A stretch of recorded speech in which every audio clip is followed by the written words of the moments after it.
High বন্ধুরা, কেমন আছেন সবাই? আশা করি ভালো আছেন। শেখ বাড়ির রান্নাবান্না আপনাদের স্বাগত জানাই। আজকে আপনাদের সঙ্গে কাবলি ছোলা দিয়ে সবজির একটি রেসিপি শেয়ার করে দেখাবো। তো দেখতে পাচ্ছেন এখানে থালার মধ্যে সব সবজিগুলোকে আমি কেটে নিয়েছি। তো নিয়ে নিয়েছি বেগুন কেটে নিয়েছি, শিম কেটে নিয়েছি, উচ্ছে কেটে নিয়েছি, আলু কেটে নিয়েছি, এদিকে পটল কেটে নিয়েছি, আর নিয়ে নিয়েছি ক্যাপসিকাম।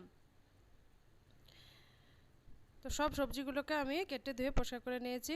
এদিকে কড়াইয়ের মধ্যে কড়াই গরম হয়ে গেছে, এখন সরিষার তেল দিয়ে দিলাম। তেলও গরম হয়ে গেছে, সব সবজিগুলোকে আমি তেলের মধ্যে দিয়ে দিলাম আর সবজিগুলোকে ভালোভাবে নেড়ে চেড়ে একটু ভেজে নেব। তো সবজিগুলোকে এভাবে তেলের মধ্যে দিয়ে ভেজে নিলে কিন্তু খেতে স্বাদটা বেশি ভালো হয়। তো দেখতে পাচ্ছেন আমি নাড়াচাড়া করে ভালো করে সবজিটাকে আমি ভেজে নিলাম। তো সব সবজি আমি উঠিয়েও নিলাম। ওই কড়াইয়ের মধ্যে আবারও দিয়ে দিলাম সরিষার তেল, আর দিয়ে দিচ্ছি কালো জিরে ফোড়ন দিয়ে দিলাম। তারপর দিলাম পেঁয়াজ কুচিটাকে ভালোভাবে নেড়েচেড়ে লাল লাল করে ভেজে নিলাম।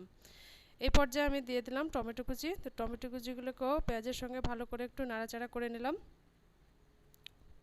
তো পেঁয়াজের নাড়াচাড়া করার পরে সব মশলাগুলো এখানে অ্যাড করছি।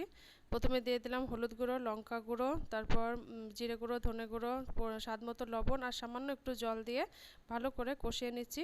তো দেখতে পাচ্ছেন টমেটোগুলোকে একটু গলিয়ে দিলাম, আমি একটু কষিয়ে নিলাম ভালো মতন। এবার সব ভেজে রাখা সবজিগুলোকে দিয়ে আবারও ভালো মতন কষিয়ে নিলাম। তো কষানো মোটামুটি হয়ে গেছে। এই পর্যায়ে আমি দিয়ে দিলাম কাবলি ছোলা। তো কাবলি ছোলাগুলো দেওয়ার পরও ভালোভাবে নাড়াচাড়া করে নিয়ে এখানে পরিমাণ মতন জল দিয়ে দিলাম। তো পরিমাণ মতো জল দেওয়ার পর কয়েকটি কাঁচা লঙ্কা দিয়ে দিলাম উপর থেকে, আর দিয়ে দিলাম ধনেপাতা কাঁচা লঙ্কা দেওয়ার পর আবারও একটু নাড়ি চাড়িয়ে দিলাম। একটা ঢাকনার সাহায্যে 7 থেকে 8 মিনিট আমি কুক করে নেব। তো ঢাকনার সাহায্যে ঢেকে কুক করে নিয়েছি। এই যে আমার রান্না কমপ্লিট।